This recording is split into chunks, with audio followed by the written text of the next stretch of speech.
विजय सांपला ने राष्ट्रीय अनुसूचित जाति आयोग के अध्यक्ष का प्रभार संभाला है। इस दौरान बीजेपी के कई दिग्गज चेहरे मौजूद रहे। इस दौरान एनसीएससी के नए अध्यक्ष विजय सांपला ने न्यूज वन इंडिया संवाददाता पीयूष तिवारी से खास बातचीत की।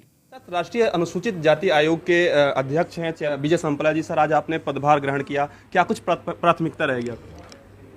देखिए, आयोग का जो मुख्य भूमिका रहती है वो वंचित समाज जिसमें विशेष रूप से अनुसूचित जाति का लोग रहते हैं, उनके साथ अन्याय होता है, उत्पीड़न होता है, शोषण होता है, उन सबको न्याय दिलाने में इस आयोग की भूमिका रहती है। और कहीं भी ऐसे केसेस आते हैं तो उनको न्याय दिलाना हमारी भूमिका रहेगी।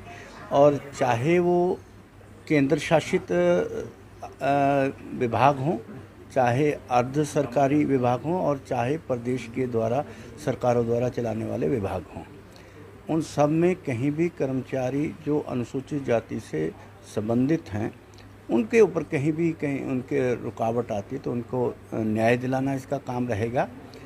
चाहे वो सामाजिक हों, गैर सामाजिक हों, किसी तरह के भी हों, जहाँ भी अन्याय हुआ उसको न्याय दिलाना।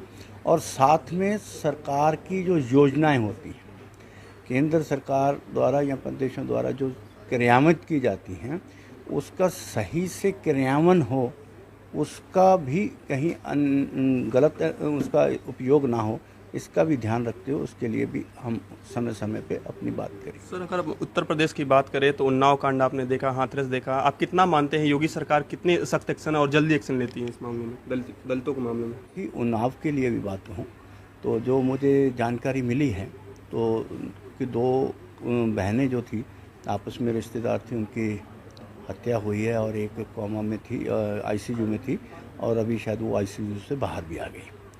और उनको जो आर्थिक मदद दो देनी वो अलग बात है, क्योंकि मैं आर्थिक मदद को इतना ज़्यादा इम्पोर्टेंट नहीं देता जितना न्याय की बात है। तो उसमें जिनको गिरफ्तारियां थी वो गिर गई। और इसमें एक समस्या है कि वो जो इसमें अक्यूज़्ड हैं वो भी अनुसूचित जाति के हैं, तो इसलिए उसके ऊपर आयोग की कोई भूमिका नहीं रहती, प्रदेश सरकार की रहती है। और उसमें उन्होंने गिरफ्तारी भी की और सख्त सज़ा मिले ऐसे हम उनको कहेंगे भी। बहुत बहुत धन्यवाद सर। ये थे हमारे साथ विजय सांपला जी, न्यूज़ वन इंडिया के लिए।